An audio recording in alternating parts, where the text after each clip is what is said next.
Pessoal, nós vamos dar continuidade àquele conteúdo da última aula, que é sobre os manuscritos do texto do Antigo Testamento, texto hebraico, os quais se dividem em dois grandes grupos: os grupos dos manuscritos pré-cristãos e dos pós-cristãos.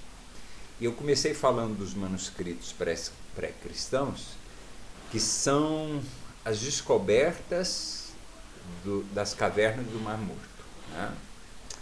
E falamos um pouquinho sobre a maneira como, né, se encontra, se classifica, né, esses manuscritos. E agora eu quero falar sobre o conteúdo desses manuscritos, né, encontrados nessas cavernas. São 11 cavernas, né? Dessas 11 cavernas, nós temos a seguinte maneira de compreendê-las, né? As cavernas mais importantes é 1, 2, 3 e 4. Depois a gente tem 5, 6, 7, 8, 9 e 10, essas 6 cavernas, né, como sendo ainda não divulgado tanto a questão do conteúdo descoberto nelas, né? A caverna 11 ela é importante porque ela contém 5 rolos, e desses rolos nós temos porções de Levítico, de Salmos e um Targum em aramaico de Jó, tá? Bom, agora as cavernas mais importantes, como eu falei, é a 1, 2, 3 e 4. Na caverna 1 e 4, nós temos nessas cavernas os únicos fragmentos bíblicos que até agora têm sido publicados, né? São os da caverna 1 e da caverna 4. Né? Esses foram os manuscritos até agora publicados, né?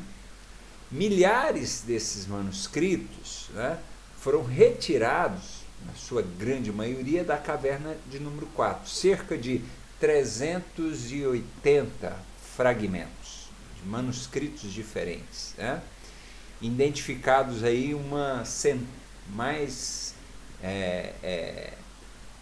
talvez centenas, né, são referentes ao Antigo Testamento. Porque os fragmentos encontrados nessas cavernas não eram só de textos do Antigo Testamento, havia homilia, havia vários documentos escritos contendo a respeito da cultura daquela comunidade, dos costumes, né? E cópias dos textos sagrados, né? Então, 1 e 4 foram os que até agora foram publicados, descobertos e publicados. Na caverna de número 2, então caverna 1 e 4 são os textos publicados. Na caverna 2 nós temos uma quantidade de manuscritos descobertos, né, cerca de 180 fragmentos legíveis de textos, né? Um quarto deles é do Antigo Testamento, então ele é importante por causa também dessa quantidade, né?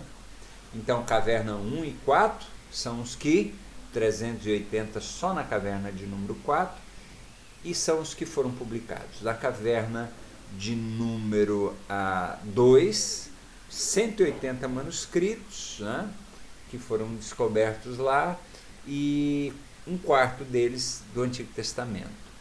Na caverna 3, nós temos um rolo famoso intitulado Rolo de Cobre.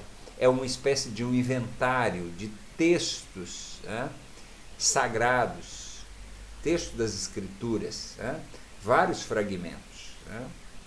Então, daí a importância desse grupo de manuscritos nessas cavernas, na caverna 1, 2, 3 e 4. Tá? Caverna 1 e 4, os que foram publicados. Caverna 2, de 180 fragmentos, um quarto deles do Antigo Testamento. Caverna 3, o rolo de cobre, que é um inventário de textos do Antigo Testamento, tá bom? E aí nessas cavernas 5, 6, 7, 8, 9 e 10, né, são poucos manuscritos e a maioria deles não foi divulgado o seu conteúdo, há pouca notícia sobre eles, né? Na caverna 11, então, como eu já disse, né, nós temos alguns textos importantes. São 5 rolos encontrados nessa caverna, sendo que desses 5 rolos nós temos porção de Levítico, porção de Salmos e um texto completo de Jó em aramaico, é um Targum aramaico, né? Então daí essa é a abrangência dos textos encontrados aí nessas cavernas de Qumran, né? Então, o que é importante nesses rolos, né, que nós temos? Né? Nós temos Isaías, textos de Isaías completos, né? 66 capítulos, é datado aí de 150 a 100 antes de Cristo, né? Esses manuscritos, né? Então eles quase sempre, né, eles estão em sintonia com o texto massorético, né, e às vezes favorece a Septuaginta, né, porque há uma comparação. Quando você pega um texto hebraico, você faz a comparação na questão, ele concorda mais com o texto massorético, mais com a Septuaginta, né, mais com o texto aramaico, a tradução em aramaica, que é o Targums, né? Então sempre há essa comparação, né? Então esses são os textos aí que nós podemos dizer encontrados nessas 11 cavernas, né? Dos materiais de Qumran, uma outra coisa que é importante nós colocarmos aqui, né?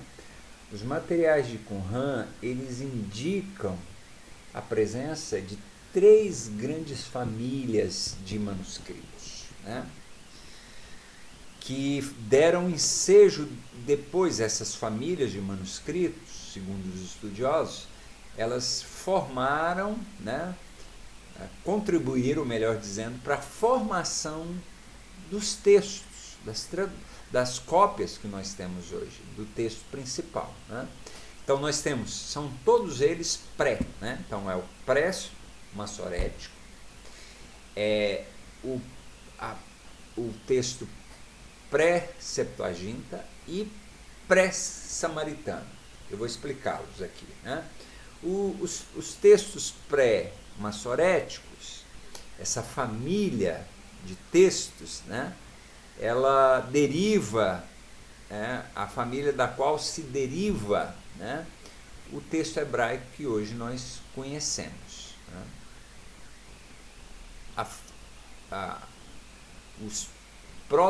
A proto-septuaginta, né, é o que formou, né, são as primeiras traduções gregas, que era um modelo anterior à Septuaginta, que vai dar ensejo à formação posterior da Septuaginta, né? Então, a proto-Septuaginta e a proto-samaritana são a base, a formação da base do texto que deu ensejo ao chamado Pentateuco hebraico-samaritano, que é um outro manuscrito, um texto importante, né, em termos comparativos. Ele ficou e foi certamente produzido no contexto de Samaria, entre os samaritanos, mas que teve também a sua importância na questão comparativa, né?